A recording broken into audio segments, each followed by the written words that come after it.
tinukoy na po yung taon, 1999, panahon po ni Pangulong Joseph Estrada. Yeah. It was during his administration and you were the defense secretary. So hihingin nga namin straight from you, sabi nga nila straight from the horse's mouth, kung ano po ba ang mga nangyari nung panahon na yon. Was there actually a vow, a promise made na aalisin yung BRP Sierra Madre during his time? Nung paman, sinabi na nagme-meeting kami sa DND, I asked the military, mag-isip nga tayo ng magagawa natin para, ang napaka-importante, presence eh. Dapat hindi tayo bumibitaw. Correct. Nandun tayo. Git-gitan yan eh. If you lose presence, you allow what we call effective occupation. Yes. And effective occupation is one way of adding territory.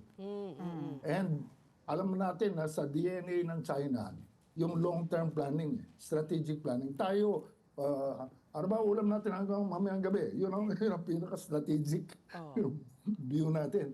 Pabalik-balik tayo. Meron administrasyon na hindi pwede yan, hindi tayo bibigay dyan. Mamaya, papel lang yung yung arbitral ruling, walang kwenta yan, etc. Gawin mo na lang kami probinsya ng China. Kung ganun ang foreign policy natin, nakikita nila yung weakness natin. Yeah. So we decided, it was the Navy, the Philippine Navy, that gave the idea. Sir, meron tayong mga LSTs, landing ship tanks. Hindi ba lumang mga ano yan, na World War II vintage? Yes. Opo, pero Mr. Secretary, itong ships na ito can operate. These are our fully commissioned vessels. May motor yan, merong power source, etc. We can make them instant outposts. Why is it important to have an instant outpost? Because the Chinese were building already. Natapos na nila yung Mischief Reef sa Ayungin Shoal. Eh di, mawawala sa atin yung area yon. Scarborough, hindi na, naglalaway sila. Ngayon, sila na may control na. Hindi kasi tayo consistent. Eh. Nangyari, sige, okay, mag-isip kayo. Next meeting namin, maganda yung kanilang sir, meron tayong LSTs, ang gawin natin ay beach natin. Kunyari Pasadsad aksidente. natin, Pasadsad natin yan. Tapos, resupply natin, repair natin, ayos, maintain natin. Meron tayong sundalo, meron tayong mga Navy doon, rotation natin. Tinatanong ko pa, gaano katagal ang rotation? Pwede 6 months. Sabi ko, maluloko naman yung tao. 6 months. Mental health ang problema natin. Hindi, sabi niya, 3 months. Okay. Para marami kami. So, plinano na namin yan. Dalawa kagad ang isasadsad. Isa dyan sa, pero naunang sinadsad yung sa Mischief Reef, sa yung show, yung Sierra Madre. Tapos yung sa Benguet, dapat sa, Scarborough Shoal. Pero yung BRP Benguet, agad na inalis doon, no? Tinanggal, Pero wala na. tinanggal, no? Oo. Yun ang nag-aaway. Well, ayoko magsalita ng compromising other people who cannot speak out. Pero sa Cluster E, yung mga military officers who were there, madalas kami magkaroon ng sagutan dyan sa isyong yan with the Department of Foreign Affairs. Dahil ganito, meron silang mga, sabi ko, you have to think strategically, but it doesn't mean to say we have to give up everything. We're committed not to give up, pero minamasdan nila yung action natin eh. Aatras ba ito? And pressures are going to made to bear.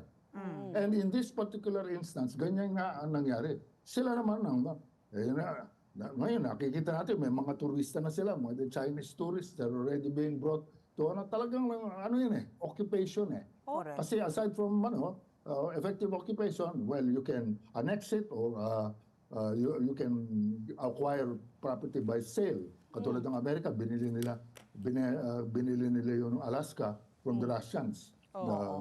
Down there. So, ang ibig ko lang sabihin dito, merong planong mahabaan yan eh.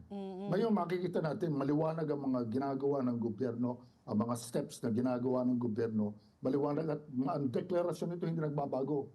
And hindi tayo umaatras sa isyong ito. And I'm glad to see that our government is clear in its position. May nabasa nga ako statement ni Secretary Chodoro, which is clear-cut.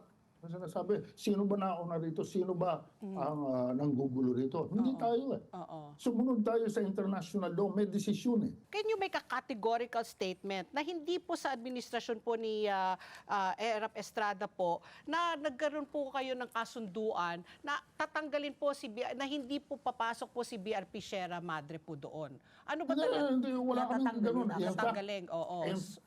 In fact, ang plano nga ron dagdagan pa. Sabi ko, dagdagan natin, kailangan na nakadistribute yan.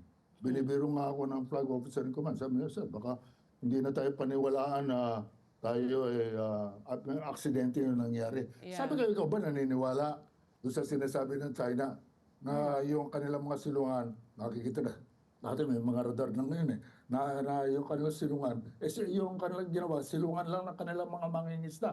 Ganun ba yun? Naniniwala tayo ron. Tapos tayo, pag sinabi natin aksidente, sabi ko, ako nang bahala magpapaliwanag. Mag-explain, oo. Tapos sabi sa akin, ano sasabihin nyo, sir? Curious lang ako. Sabihin ko, the Navy is accident prone. Kayo po ang quoted ng South China Morning Post sa mga press conferences and meron tayong quotes and with all due respect, we'd give you the platform also ako understandable na yung kayo, meron din kayong mga statements na hindi nyo pinaninindigan.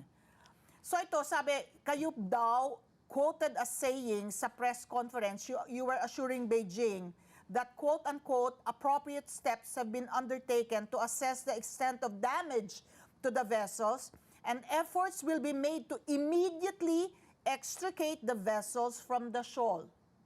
Could this have been construed by China to mean a promise na aalisin yung BRP Sierra Madre? May napakalaking kalokohan naman yun. Pag inisip mo yan, gagawa ka ng strategy, gagawa ka ng sistema para meron kang presence. Tapos i-atras mo lahat. Ano papangako mo rin?